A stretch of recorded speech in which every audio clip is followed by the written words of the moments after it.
Welcome to today's Global Connections program. I'm Bill Miller. Today we're going to be talking about AI and other important issues that are affecting people all around the world. My guest is an expert on this topic. Mr. Jerry Glenn is a futurist who serves as executive director of the Millennium Project. He authors an annual publication titled State of the Future. He was the executive director of the American Council for the United Nations University and the deputy director of Partnership for Productivity International. He also serves as chairman of the high-level AGI panel of the Council of Presidents of the UN's General Assembly, positioning him at the forefront of international AI governance discussions. Jerry Glenn, welcome back to today's Global Connections program. It's a pleasure always to be with you. Well, thank you. I appreciate it. And we're having you on more frequently because this AI has really dominated the discussion. It's just every time you turn on the TV or pick up the paper, it's AI this, AI that. Well, people cannot imagine living without the internet today. True. So in the future, they will have at the same time with the AI. Exactly. Well, we're getting there. Yes. Well, we're going to look at the pros and the cons of it in a minute. But let's briefly just touch on a few activities that you're involved in. What is your Millennium Project? What is that about? The idea was to give a gift from the previous millennium to the next millennium is a way of helping humanity think together about the future. So the Millennium Project is evolved in that direction. We've been around for 30 years, and we're now in 70 countries, and we have what we call nodes. These are groups of individuals and institutions that connect local futures thinking with global futures thinking, and the global futures fed back to them. So it's like in-out deal. So it's a global participatory think tank, which is unusual because usually it's all at Brookings Institution in one place, but we're distributed around the whole world. Wonderful. Very good. And our viewers can go to your website at www.millennium-project.org for future or further information. And spell it the English way, not the French or Spanish way, because they have one in there. We do 2 L's and 2 N's on Millennium. Exactly. Right. Okay. We've got it. Very good. Another group you're involved with is the high-level AGI panel of the Council of Presidents of the UN General Assembly. What exactly is that? That's interesting. As you know, I was involved with the UN University for like almost 20 years. And so I was involved in a lot of different parts of the UN, and I had never heard of this group. What this group is, it's a small club of all the previous presidents of the General Assembly. As your viewers may know, the President of the General Assembly was only there for 1 year. So technically there's been 80 of these, but they all, most of them not still alive. So it's an interesting group because they all were high-level people before they became presidents of the General Assembly. And another thing that may not have hit home is that the election of the president of the General Assembly is the largest democratic election in the world. It's the only democratic election of the world. And yet they're only there for 1 year, so it's hard for them to get everything together in 1 year. But anyway, they play the role to support the president, the current president, because they're all just learning. By the time they learn everything, they're gone. So they decided to have a little club as like a think tank behind the president. Yeah, and so then they said they asked me to give some briefings on the future AI stuff, and realized, oh my God, this is really serious, and the UN should do something about it. So they asked me to put together a little panel. And we did a nice little report that's actually excellent, in my humble opinion. And it is with the president of the General Assembly right now, and hopefully she'll be distributing it out soon for all the other member countries to see. But it's a public document. Anybody can go on the website if you just do a Google search, UN, or just Council of Presidents of the UN General Assembly, you'll see a website. And now something always say documents. You click documents, and then you go to AGI, and bingo, you'll get the document in different languages, of course. Yeah, that's remarkable. I've taught courses on the UN, and I was not aware of this Council of Presidents. I'd never heard of it, to be quite honest. All they really do is they talk to the president. Yeah, right. But Well, the just imagine the brain power, yeah. the, As a matter of the fact, just this is enormous experiences of all those people yes, in the same room at the same time. yes. There are probably 30, 40 of them still alive, I would bet. Yeah, well, I don't know about that many, but there's quite a few. When we had a last meeting in Riyadh, Saudi Arabia, and they had us give a talk, a little session with their diplomatic think tank and training school. Uh-huh. And so the questions came in. Well, in the room was like 11 or 12 of these folks, and everybody was a primary source on what they said. Exactly. It wasn't like, well, the UN did, and it's like, well, I talked to Joe and we did this. I mean, and then they would Exactly. talk back and forth. It was it was mind blowing. And I said to these guys afterwards, did you ever do this before?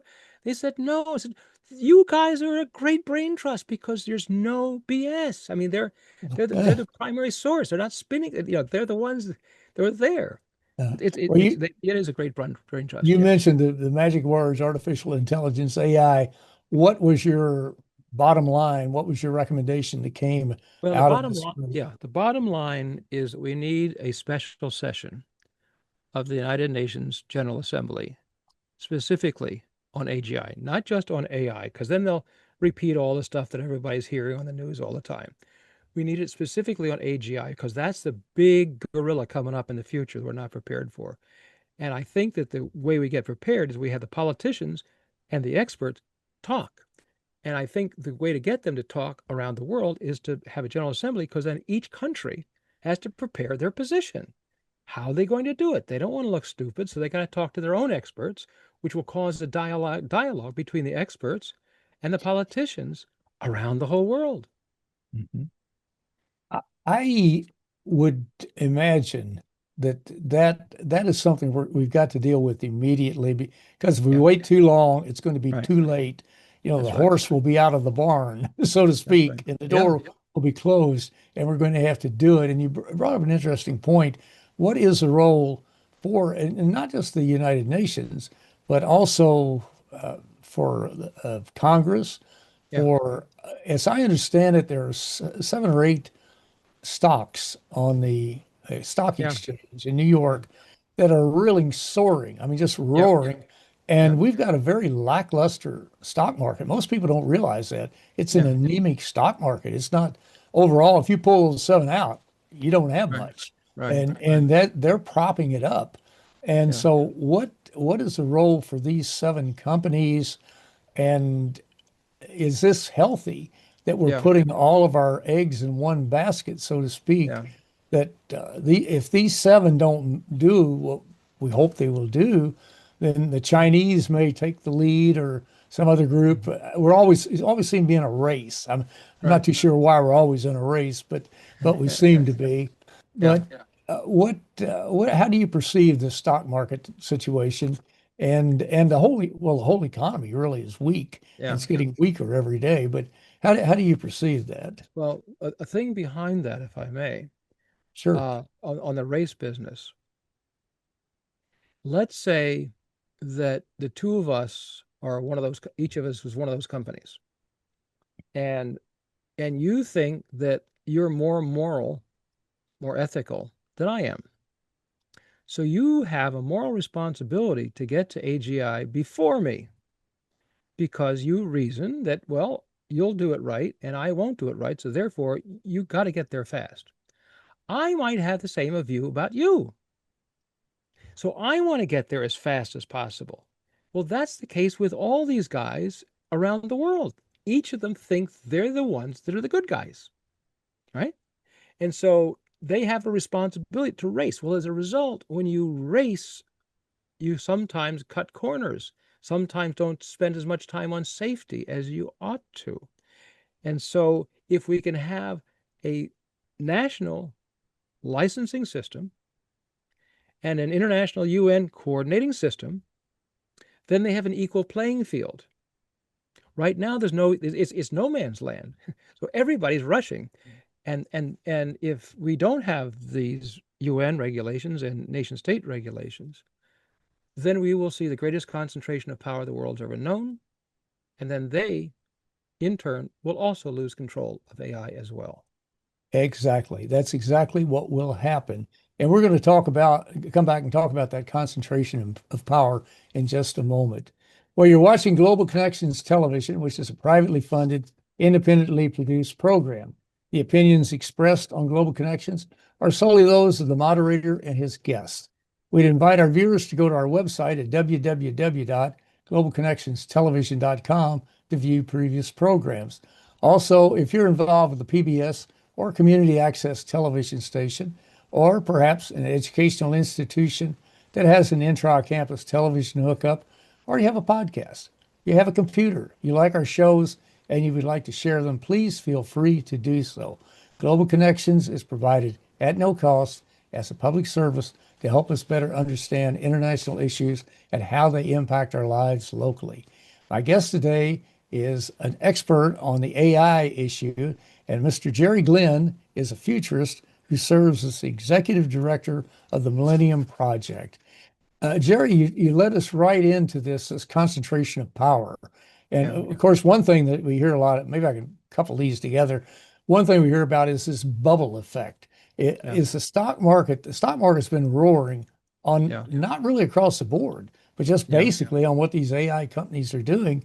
yeah, And can we create a bubble that yeah, perhaps will burst like we've had stock market collapses in the past? Or how do you perceive that? And then how does yeah. that tie into this concentration of power? Um, the normal wisdom is exactly that. It's a bubble. Only problem with this is do you take a look at the orders that are already in the pipeline for all these folks? The demand is gigantic. Um, and I was involved with helping the internet get into the developing world by putting out what's called X.25, a little device that concentrates data and sends it to a signal, so it's very cheap. That's why internet is so cheap. And at the time, it took years to sort of meander around the world. It's just a very simple device. The decision could be made one day and implemented the next day. I mean, it did not take a lot of time, and because a major structure is already there, but it took several, almost 10 years to sort of get the world to do all this. So it took us time. Why? I had to get in a jet plane to go to a country, to get into a hotel, to have a meeting. But with AI, you simply hit click and you're updated. So as a result, the ability to spread it worldwide will go much faster and is going much faster than the internet did. Because as you know, the internet capabilities was in the 70s. It didn't catch on until the 90s, 20 years later. But this won't take that 20 years because we already have the internet to make it go fast across the whole system. Now, back to the bubble stuff. Because there is so much demand and is going so faster than the internet growth, it's hard to see how they go bust, so to speak. On the other hand, any stock market wizard will tell you nothing goes up forever. There's always going to be a correction. But so it has a correction, but it may go back up. I mean, look, we had a big correction in 2008, 2009, or whatever, and we're back up here. So if people, and I go through this myself because I have invested into these stocks too, and so I'm thinking, should I sell half of them and put something in, some other commodity like silver or whatever? And I'm thinking about doing that right now, but I'm not sure. And yet, I keep looking at this stuff and I say, well, yeah, but the next 6 months or whatever, they have all these things lined up, and it just keeps going. But it can't go on forever. So yeah, well, there's got to be some corrections coming up. But I suspect that when they had the corrections, it'll come back up again. Right. Well, this AI issue, you hear the pros and the cons. I hear how AI is eliminating jobs, but it's creating jobs. I Yeah, hear where it's sucking large amounts of energy, yeah, that the energy grid simply cannot yeah, keep up funding these centers. yeah. What do you see as the three advantages and three disadvantages of this whole AI race to the top or race to the finish line or whatever we want to call it? Oh, there's so much to be said about that. I'm going to as I Uh, talk, I'll talk at a nonlinear all over the place. But okay, well, there's a however you want to. lot to We unpack are here. time constrained, though. Okay, I'll do as best I can. If they go to our website there and they click on Work Technology 2050, that is a detailed, broad, global study on these questions. And much of the answer has to do with yes, a lot of jobs will be replaced. Correct. But they won't, but it'll be uneven, irregular going on.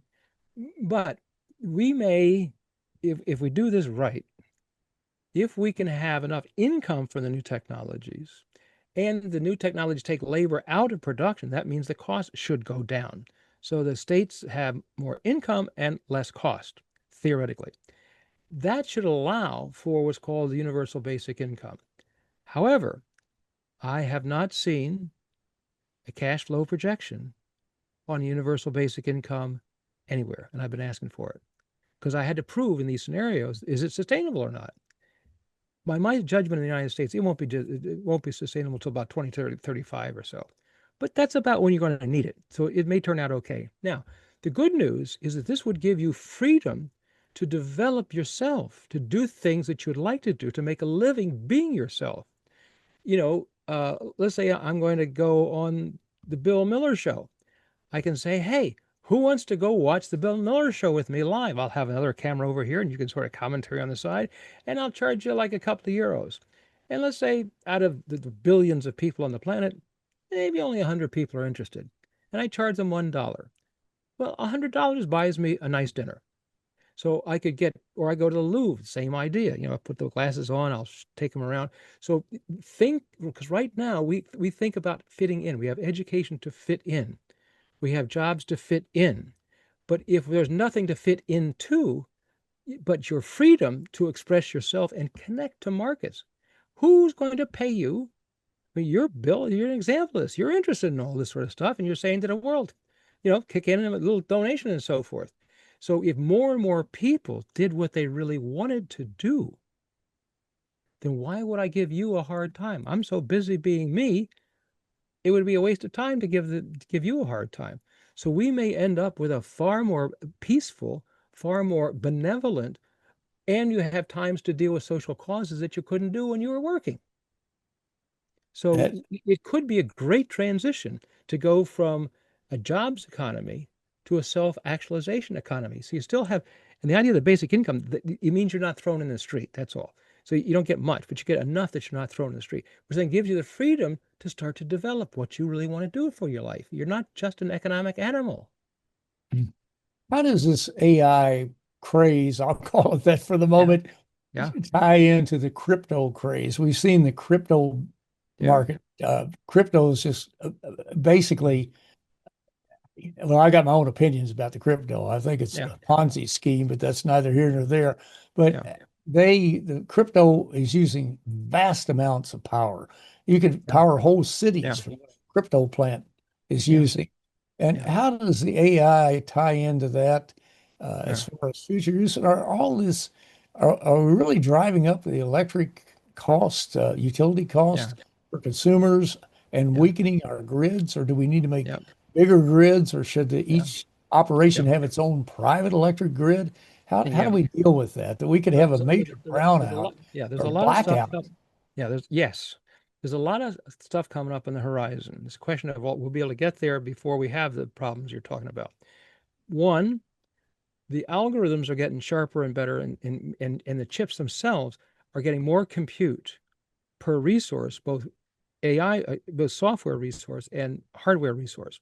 So the efficiencies are improving. That's one part of the game. Second part, we're going to start to learn how to run these things off your cell phone. So you're walking down the street and you're using the AI. You're not going into an international system. You're on your phone. So that'll be a surprise. People start to. I think that's coming up very soon. Third, and Bill, you sitting down? I'm down. All right. Third is there's now efforts afoot. Several companies are now developing how you make solar satellite energy systems to launch and put in orbit so that you start to have your uh, data centers in orbit rather than Earth.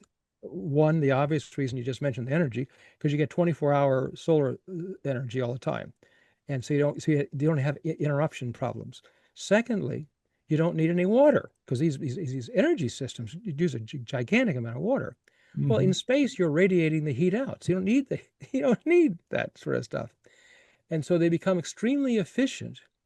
And some of the latency problems are solved because the laser connections is quite fast. And so in 10 years, we may be surprised at how many or what percentage of compute is actually in orbit versus the Earth. So there are things on the horizon to make this better. But the question is, can we get to those things on the horizon in time that we don't have a lot of problems because we're heading into those problems right now, as you point out. Right. And it seems, as you said before, there's a role for the United Nations, for Congress, for all the players who are involved in this to move forward in Right. this direction. Well, one thing that you did want to mention, and we're just about out of time, is the UN Trusteeship Council. Oh, yeah. That Yeah. was, I think, one of the six organs of the United Yeah. Yeah. Nations. Yeah. And you The want to yeah. mention that. Yeah. The Secretary General did a report several years ago called Our Common Agenda, which led to several things, including that summit on the future that was just held a little over a year ago. And one of his ideas in the report was to repurpose the UN Trusteeship Council. For your listeners may not remember, the Trusteeship Council helped after World War II the decolonialization process. Well, that's mostly done. And yet you've got this big organ sitting there, room, the whole 9 yards, ready to go to do something. So he's saying, let's repurpose it to be a multi-stakeholder, which means not just nation states, multi-stakeholder Hmm. foresight body. In other words, we should look at the future of civilization. All these issues, Bill, you're just talking about, these are sort of future issues. But you listen to the General Assembly talks, they're all at present tense. So there isn't a real futures tense body for the UN. And he's saying, well, we should do that and repurpose the, but this will require a change in the UN Charter. But I mean, that can be done. There's a Hmm. lot of efforts that want to change the charter vis-a-vis the Security Council, and so a lot of other things too. Exactly right. Well, that seems like it's definitely necessary because the General Assembly can't do this on its own, or the Security Council certainly cannot do it on its own. Right. So it's a logical thing for one of the six organs. Well, Jerry, we're down to our last minute. What message do you have to the people in the United States and around the world about AI and how we deal with it? I would ask your listeners to do two things. One, write your senators and your congressperson to say, start working on legislation to create a national licensing system for AGI. The second letter should go out to the Secretary of State or the Ministry of Foreign Affairs, depending on the country you're in, and say, ask the President of the United Nations General Assembly to hold a special session on AGI. Those two things would be important to do. That would certainly, they are absolutely necessary. And it's something people have to learn more about. And I admit I am not well versed on AGI at all, but these are the types of things that could help us better understand it and also help develop the highway, so to speak, or the road that we're going to use to advance this for the common good, I guess, as you would say. But Jerry Glenn, I want to thank you so very much for a very interesting and a very informative program. Thank you, Bill. Always good to be with you. My pleasure. I'm Bill Miller. Thank you for joining us today on Global Connections Television.